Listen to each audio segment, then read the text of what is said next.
What's up mga bigan? It's me JZ and we are back here with another video. Kung mahilig ka sa motorcycles, reviews, and tutorials, you can hit that subscribe button for more videos. So yun nga na mga bigan, ang pag-uusapan natin ngayon is yung tatlong paraan na pwede natin gawin para hindi tayo matirikan sa daan. Okay? So itong tatlong to mga bigan is ito yung mga tatlong basic para hindi tayo matirikan. So ibig sabihin, meron pang iba. Meron pang mas komplikadong kailangan gawin o kailangan i-maintain para maiwasan natin yung pagtirik ng motor natin sa kalagitnaan ng ating mga biyahe. Pero itong tatlong to mga bigan is ito yung kumbaga mabilis lang gawin and mabilis lang intindihin.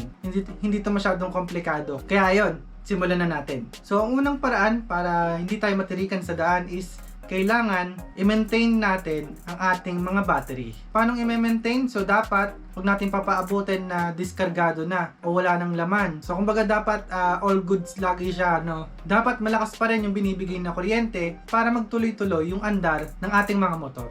Okay? Mas okay na maglagay tayo ng voltmeter, no? Lalong-lalo na sa mga katulad natin na walang voltmeter sa mga panel gauge, no?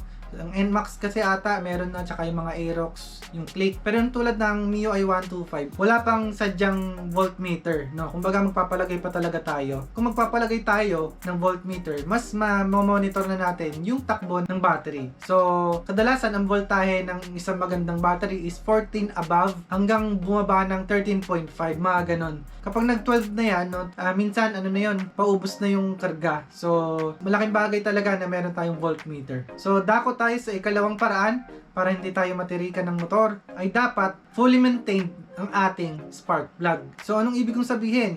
So, dapat hindi pudpod, hindi tunaw, walang gas, walang oil, hindi luma. Kapag ang spark plug natin mga bigan is hindi na nagfa-function ng ayos, hindi niya na masusunog, no? Hindi niya na mako-combust yung air and fuel mixture. So anong ibig kong sabihin doon? Ang motor natin para umandar, kailangan ng tatlong ingredient. Air o yung oxygen, fuel o yung gas, and then yung fire na naman gagaling sa spark plug. Ngayon, pag burn out yung spark plug, paano magkakaroon ng explosion or ng combustion o ng sunog dun sa ating mga makina? Ibig sabihin, kung mawawalan ng fire, ng spark, titirik talaga yung ating mga motor. Nalagaan natin ang ating mga spark plug, i-check natin siya palagi kung sakaling magpapadaan tayo sa mga mekaniko or mag-set talaga tayo ng periodic maintenance, no, para ma-check up yung ating mga spark plug. Pangatlo naman mga bigan is kapag mababa ang ating mga minor. Kadalasan, bumababa yan ng kusa ng dahil sa vibration, no, sa tagtag. Minsan naman,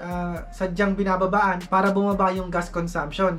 So, may effect kasi yon. So, pag sobrang taas naman, may dagdag yun sa fuel consumption natin. So, dapat nasa tama lang siya para hindi tayo mamatayan at the same time hindi malakas yung gasolina. So ayan mga bigan, yun yung tatlo na paraan para hindi tayo matirikan sa daan. Sana may natutunan kayo kahit papano sa ating topic, at kung nagustuhan mo ang video natin ngayon, kindly hit that like button. Kung may tanong ka naman, suggestion, o kung gusto mong magpa-shoutout, i-comment mo na lang yan sa baba ng video na to. At kung bago ka lang sa ating channel, kindly hit that subscribe button for more videos. Again, this is JZ Vlogs, and see you sa next video. Atin yan eh! Atin yan! Atin yan eh! Atin yan eh! Atin yan eh! Atin yan! Atin yan eh! Atin yan eh! Atin yan eh! Atin yan eh! Atin yan eh! Atin yan eh! Atin yan eh! Atin yan eh! Atin yan eh! Atin yan eh! Atin yan eh!